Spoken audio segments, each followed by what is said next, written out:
எனக்கு கொஞ்சம் ப்ரைவசி வேணும், எனக்கு கொஞ்சம் ப்ரைவசி வேணும், எனக்கு கொஞ்சம் ப்ரைவசி வேணும் அப்படின்னு நம்ம சொல்கிறோம்ல.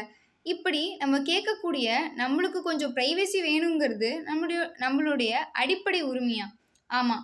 ஆர்டிகல் 21 கீழே ரைட் டு ப்ரைவசி அப்படிங்கிறது நம்மளுடைய அடிப்படை உரிமை அப்படின்னு சொல்லியிருக்காங்க. இந்த அடிப்படை உரிமை ரைட் டு ப்ரைவசி அப்படிங்கிறது எந்தெந்த மாதிரியான ப்ரைவசி அப்படின்னா, இன்ஃபர்மேஷனல் ப்ரைவசி, அதாவது ஒரு தகவல் ரிலேட்டடாகவும் நம்மளுடைய தகவல்கள் வெளியே பரவுது, இல்லை நம்மளோட பெர்மிஷன் இல்லாமல் பரவுது அப்படிங்கிறதும் நம்மளுடைய ப்ரைவசியை அஃபெக்ட் பண்ணுறது தான். அடுத்தது டிசிஷனல் ப்ரைவசி. இப்போ மேரேஜ் அப்படிங்கிறது யார் தீர்மானிக்கணும்? அந்த பார்ட்னர்ஸ், மேரி பண்ணக்கூடிய பார்ட்னர்ஸ் தீர்மானிக்கக்கூடியது. இந்த மாதிரி டிசிஷனல் ப்ரைவசியும் ஒரு விஷயம் இருக்குது. பாடிலி ப்ரைவசி, நம்ம பாடியில் ஏதாவது ஒரு இன்ஃபெக்ஷன் ஆகுது, இல்லை ஏதாவது ஒரு சர்ஜரி பண்ணணும் அப்படின்னு இருக்கப்ப நம்ம பெர்மிஷன் கொடுக்க வேண்டியத ஒரு விஷயம் இருக்குது. இந்த மாதிரி இதெல்லாம் ப்ரைவசிக்குள்ளே இன்க்ளூட் பண்ணுறாங்க.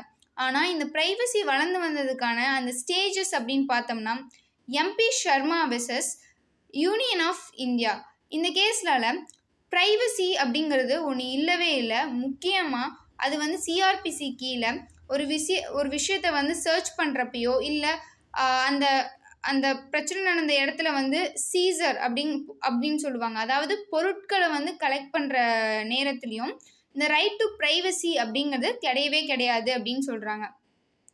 காரக் Singh versus state of Uttar Pradesh, இந்த கேஸ்லால் ரைட் டு ப்ரைவசி அப்படிங்கிறது சுத்தமாக கிடையவே கிடையாது அப்படின்னு மெஜாரிட்டி ஆஃப் த ஜட்ஜஸ் வந்து சொல்லியிருப்பாங்க. இப்போ ரீசண்டாக வந்த justice KS Puttaswamy versus union of India, இந்த கேஸ்லால் ஆதார் கார்டை பற்றி டீல் பண்ணியிருப்பாங்க. இதில் ரைட் டு ப்ரைவசி அப்படிங்கிறது நம்மளுக்கு கட்டாயமாக இருக்குது. இது ஒரு ஃபண்டமெண்டல் ரைட்டாக ரெகக்னைஸ் பண்ணியிருக்காங்க. ஆனால் இது எப்பப்பெல்லாம் வந்து நம்மளுக்கு இல்லாமல் இருக்கும் அப்படின்னா, ஒரு லாவை க்ரியேட் பண்ணி அந்த லா அப்படிங்கிறது ஆர்பிட்ரரியாக இல்லாமல் நெசசரிக்காக இருக்குது, அந்த லா ஒரு பர்பஸ்க்காக இருக்குது அப்படிங்கிற பட்சத்தில் அந்த லாவை அலோவ் பண்ணுறாங்க. அப்படி ஒரு லா இருக்கப்ப நம்மளுடைய ரைட்டான ரைட் டு ப்ரைவசி அப்படிங்கிறது மீறப்படுறப்ப தவறு கிடையாது அப்படின்னு சொல்லியிருக்காங்க.